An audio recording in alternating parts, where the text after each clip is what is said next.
Climate change is a state of global crisis. There's a shared need for all of us to collectively provide leadership in terms of reducing our carbon emission. There's a shared responsibility on all countries to provide the leadership that we do need to be concerned about the most vulnerable in our global society.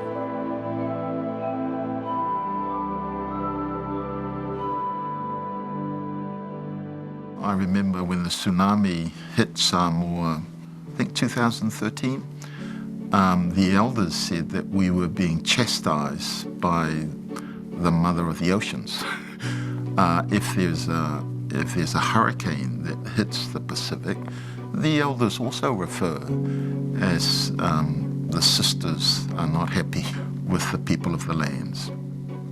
And so there's that constant intimate relationship in a spiritual sense with peoples and lands in the Pacific region. And there are no borders when we're talking about families.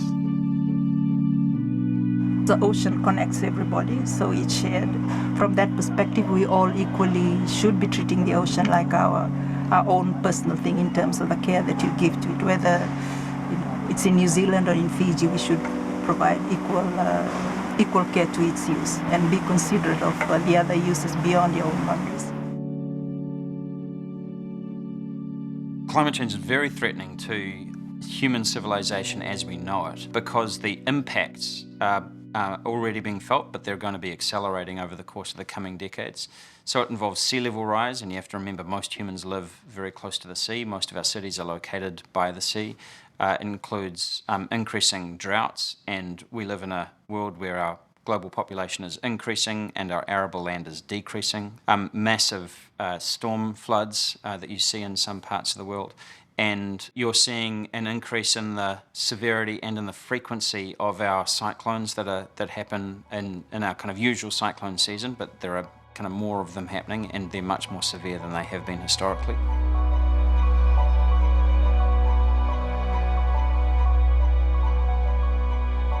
Well, the problem is that humans have been releasing greenhouse gases into the atmosphere over the last 150 years or so, and the major one is carbon dioxide. The carbon dioxide molecules that we do create when we burn the fossil fuels, they live in the atmosphere, and it lives there for hundreds, if not thousands of years. If you take an apple, then the skin of the apple is equivalent to the thickness of the atmosphere. And so what happens as these greenhouse gases build up, then the heat from the sun reflects off the planet's surface, and some of it goes back into space. Some of it is here to keep us on a warm temperature. But as the greenhouse gases increase, then they reduce the amount of heat that is reflected, and therefore the planet is warming. Scorching temperatures that have reached 30 and above. All areas in the North Island can also expect scorching temperatures. Smashed December records. That's New Zealand's hottest day in 7 years. Sweltering in record-breaking temperatures. And it's only going to get hotter. As the temperature warms, then it impacts on sea level rise, it impacts on weather patterns, on dry periods, on floods, and so there are major repercussions for not only mankind but for biodiversity as a result of human influence on the climate.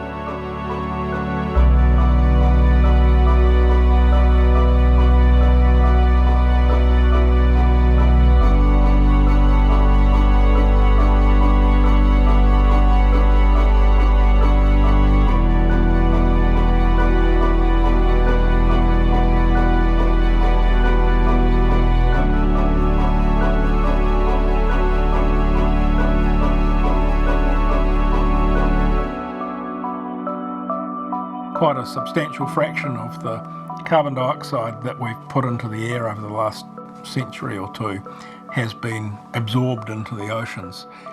The main worry in the Pacific Ocean or in the tropical oceans generally is that tropical cyclones get their energy from the warmth of the surface water in the ocean. So as we put more carbon dioxide and other greenhouse gases into the air, that raises the temperature of the air, raises the temperature of the ocean, allows more water vapour to get into the air, and water vapour itself is a really strong greenhouse gas, so it warms the air even more. And so those processes lead to tropical cyclones becoming stronger as you warm up the climate.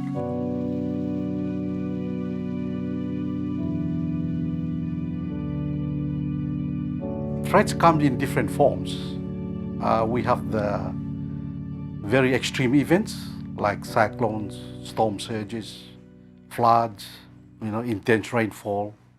These extreme events, we live through them every year, so it's a lifelong experience. But for communities that do not have access to, tools, information, and all that, it comes to them as a surprise, and they're often caught by surprise in terms of the impacts of those climate events.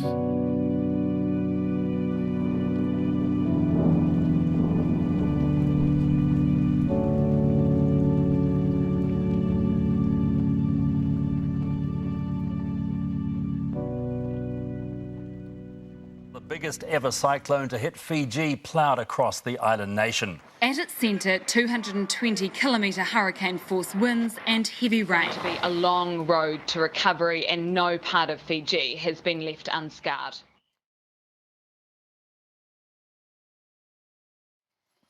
I wasn't really scared. As a pastor myself, I felt a responsibility on my shoulder to see that the whole village are looked after properly.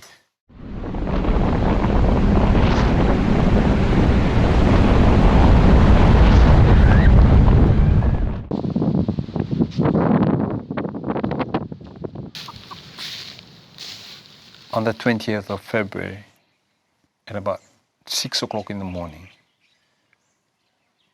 Category 3,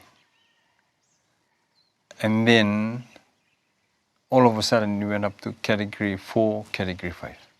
It was low tide, and all of a sudden it became high tide. And I told my wife that this is not a good sign. It picked up all of a sudden. We weren't ready for that. And then all of a sudden my wife screamed, said the kids they were getting waves in their house. So I bring one big bucket. I put all the warm clothes inside and some raw food, the rice and the dal.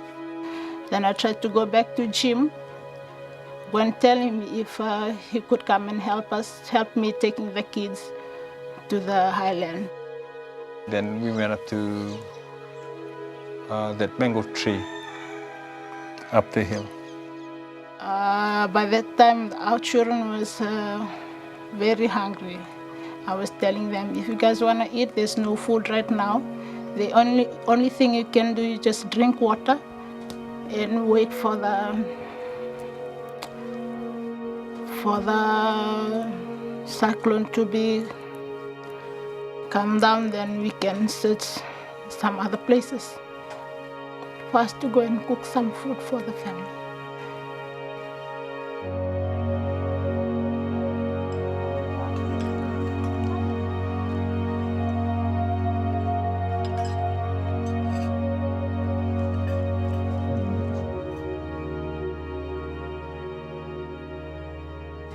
About 2 o'clock we came down, I cooked the rice and the dal, and we called the children down, and he went to look for the other villages member. He saw them on the other side of the village. They was all alive in there, and we took them down. We came and shared those foods.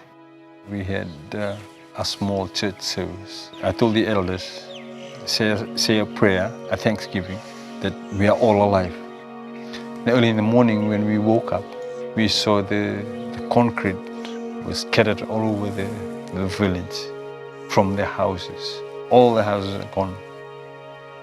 And we realized that how much we've lost.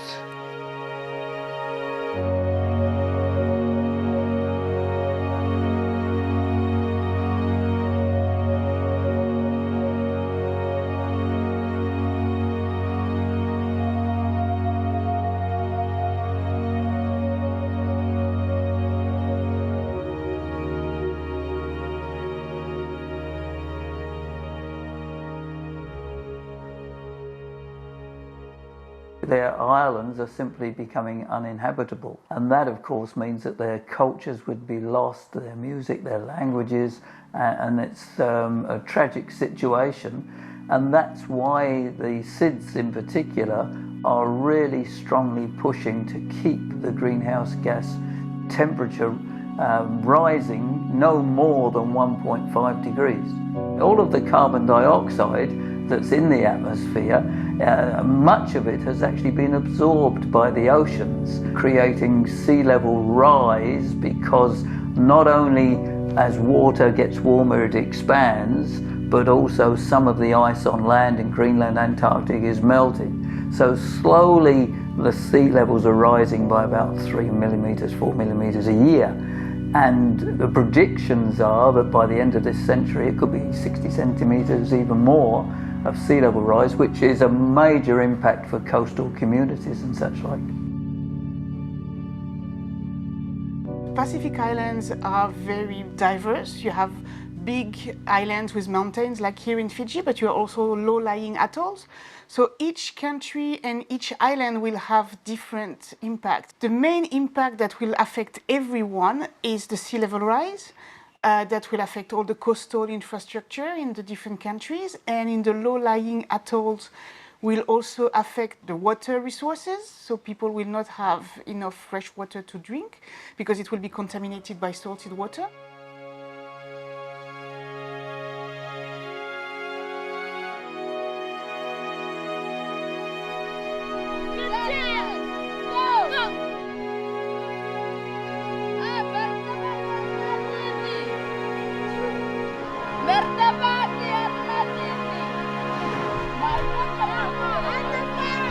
Ono tina cikar na lubengo ono na lubengo.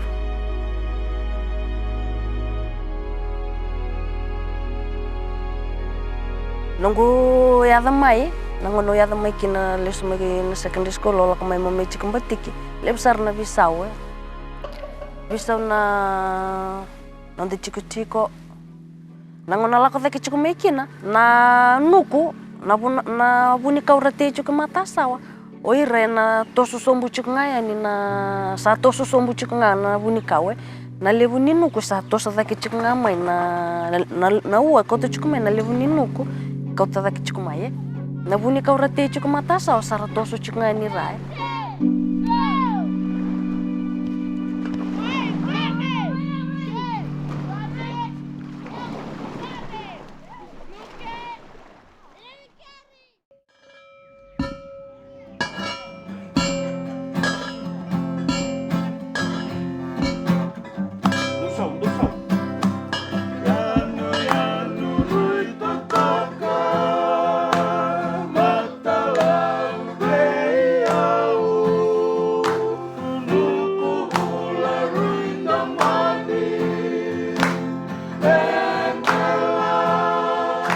This is my village, Yabo village. I'm from this island. This is Batiki Island. I'm born in Batiki. I grew up in Batiki. I start schooling in Batiki. Then I go out for a secondary school in Sula. The rising of the sea level is very true. Before, the way we stand, we have to, the land was around there before.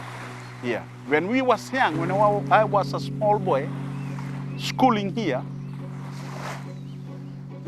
there's a coconut tree down here.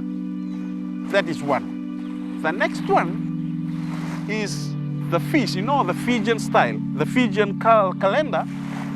We have the fish in each month. We have to catch the fish here during this month. Nowadays, we cannot find. It is lost.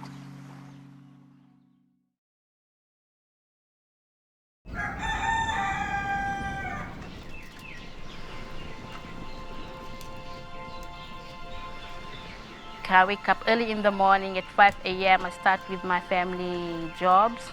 I'm a mother, and I do many works in the family and in the village. And this year is my 17th year on Batiki.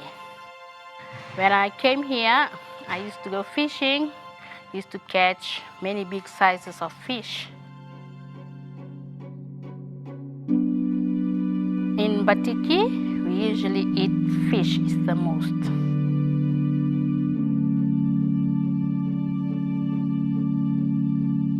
Sea level rise, of course, with the rising sea temperatures. I think the chemical composition of coral reefs are changing. They are dying. The systems on which we depend for healthy fish stocks.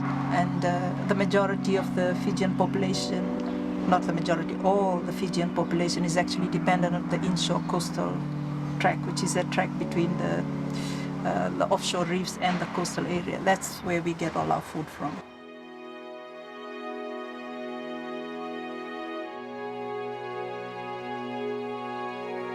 Me dona Batiki vinaka, dona kanibi bator da kitaki, baletirna luvei ki Amiria lako chiko eningo.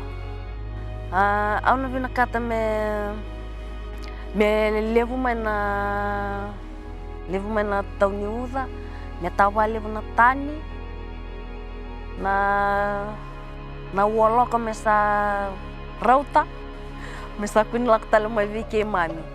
Ke mami sa masu chiko valeu, me kota la dangilamba, kota la narakida.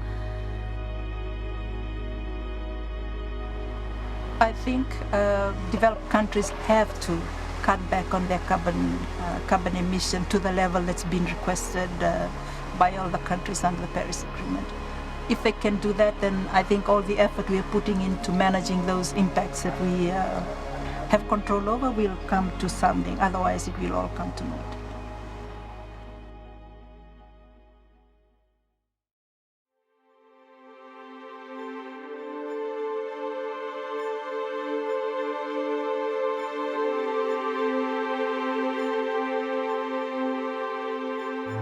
The Paris Agreement's still pretty new. It was December 2015 it was agreed, and it was a really historic agreement. Hugely important because it's catalysed a lot of action on the ground to start tackling climate change. The Paris Agreement, although it isn't a perfect agreement, sent a massive signal to governments and to the private sector saying, you know, we have finally, after 23 years of negotiations, decided that we are going to make an effort to reduce greenhouse gases. It's also really important because it has that temperature target in it, you know, much less than 2 degrees and aiming for 1.5. And so domestically, that kind of creates a context for all of our own domestic policies to say, well, are we acting consistently with those goals?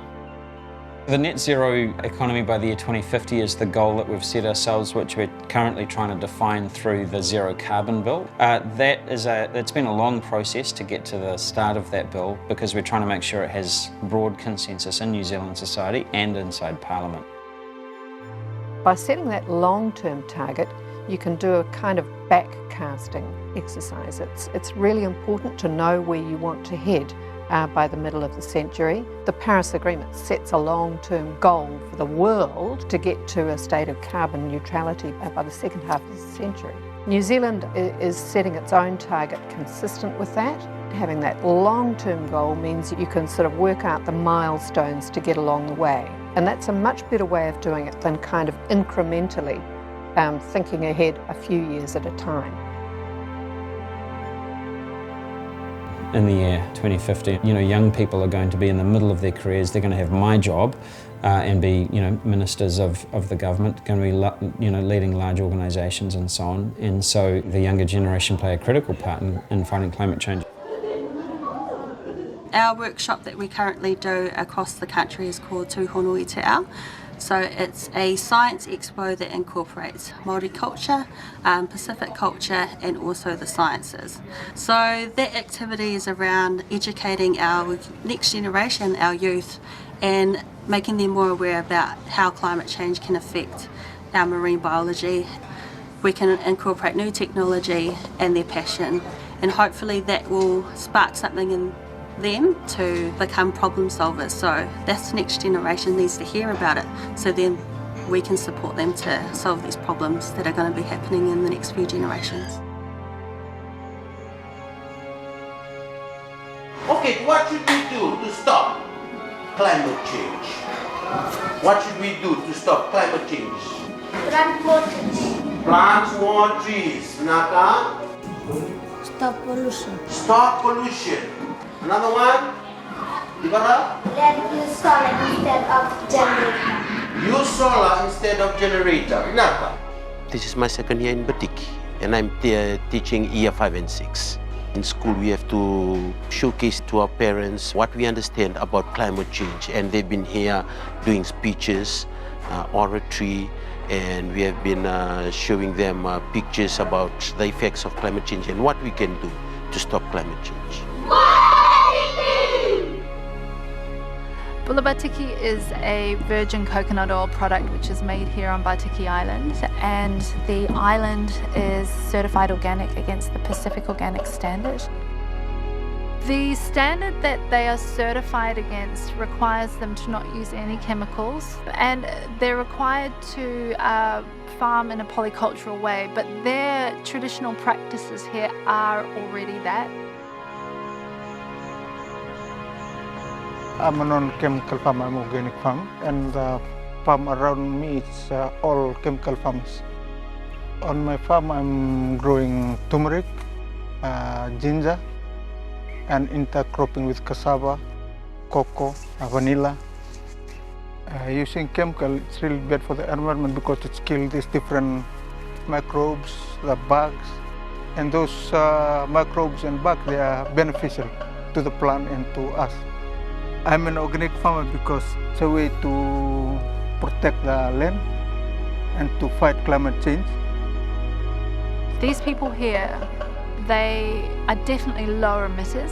However, the reason the people here are doing the work they're doing, the reason they are choosing to farm organically, is because they are seeing the real effects of what climate change is doing. And we all, as a human race, have to work together to do something about it. In terms of how we directly support our Pacific neighbours, actually the main thing that we do is through our aid program, and we prefer that they lead on what that looks like. So far, what they've said that they want help with is moving to solar power. That's where a lot of our efforts have been. It was a number of years ago, we looked up into the Pacific and we could see that their power systems are pretty much all diesel, which is the most expensive and the most carbon intensive form of electricity generation there is. So we pitched an idea that we could go up there and take our renewable energy expertise, and really pleasingly we worked with the government, the New Zealand government, the Tongan government and the Taumoepeau company all collaboratively, and built the first grid-connected solar power station in Tonga. Then they've built probably 3 or 4 more solar power stations across their island group since then. So we always thought that was a flagship project to show what was possible, and that this technology could be incorporated into a small island state. Governments are sending the political signal that action needs to be taken on climate change, and the private sector is now starting to build that into their business decisions and to respond. And the more that happens, the more the political momentum to take action can be sustained and built. The government has said that we would like to get to a fully renewable electricity generation by 2035. New Zealand's in a pretty good place with that. We generate about 85% of our electricity from renewable sources at the moment. The more renewable energy you produce, the less gas you burn, the less coal you burn, and if you look at the New Zealand power system, over the last decade it has become more and more decarbonised and more renewable. Meridian, along with a number of other companies, have joined the Climate Leaders Coalition, and that just pledges our commitment to helping the government out with its objective of becoming carbon neutral by 2050. It's what we do anyway. We've only ever been a renewable energy company since 1999. We're nearly 20 years into that. As the world's industrialised, we've figured out how to harness forms of energy that we've now found is harmful to the planet. So I think it's actually exciting to turn that on its head and to be part of the solution, which is like to actually be able to produce energy in a carbon neutral way from renewables. In New Zealand, you know, the vast majority of our emissions, the largest single chunk of our emissions comes from our agricultural sector. You know, there are two types of emissions. There's nitrous oxide and then there's methane. Nitrous oxide is a problem for everyone in the sector because a lot of it's driven by fertiliser, but you don't have the kind of methane output, whereas in, say, the dairy sector, methane's a much bigger issue. The kind of policy settings that you might have in place could actually vary based on the industry sector, whether it's, say, dairy or sheep and beef or horticulture and so on. So one of the things we've got to do is take account of how the industries themselves work. But already people are exploring some pretty amazing new technologies. So we're talking a lot these days about something called precision agriculture, and that is where people are using kind of groundwater sensors to determine exactly how much water is already in the ground, which means they're then able to distribute fertiliser and to irrigate based on a zero waste kind of model. AgriOptics is a precision agriculture company started by myself and our daughter when we were looking to advance technology and be able to use it on farm here in New Zealand. It's really around being able to capture data, turn data into something that's useful and turn that into something that can go into the field and be able to be used to site-specifically apply fertiliser and map soils and those sorts of things, which really, from a farming or a production system point of view, everything starts with the soil. It's about demystifying some of the technology and making it very useful. Certainly the things that are in the Paris Agreement drive what we do, understanding what the climate change issues are and what the mitigations might be, for us are important. I think New Zealand's very lucky. We have so many different production systems. Some of the best farmers in the world and food producers are right here. This is a way to actually keep them ahead of the game.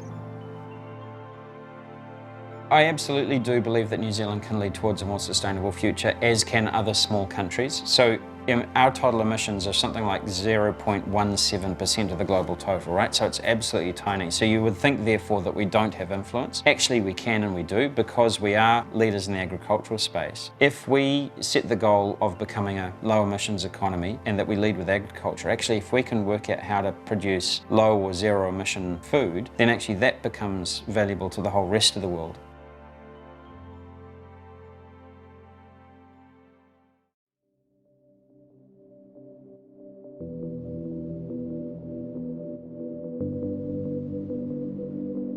The Pacific collectively contributes about 0.03% to global emissions, and yet they have no control over what is happening in terms of climate change affecting their homelands. What New Zealand has done, though, is to work with the Pacific in recognising their right to land, but then also to send a clear signal to the rest of the world that as small as New Zealand is, hey, we will do our bit by reducing emissions and setting our goals up to 2050. And I think by doing that, we're saying that it doesn't matter whether you're big countries or small islands, all of us have a collective responsibility to do all we can. And so Paris Agreement is so vital because that hopefully holds all of us collectively responsible. I think that leadership is a responsibility that we share, and that the Pacific, when we get together, has a huge voice, as was demonstrated in the Paris Agreement when the Pacific Islands got the 1.5 degree temperature goal in. My hope for New Zealand is that we are one of the leading countries in the global fight against climate change, and that we crack the nut of low emissions agriculture, and that actually what we export is that kind of intellectual property and that skill and that know-how about how people can feed themselves in a resource-constrained and a carbon-constrained world. We're talking about some of the smallest island nations on Earth, located in the largest ocean on Earth. And that ocean has been subjected to some of the greatest forces of change that the human race has experienced in our entire time on this planet.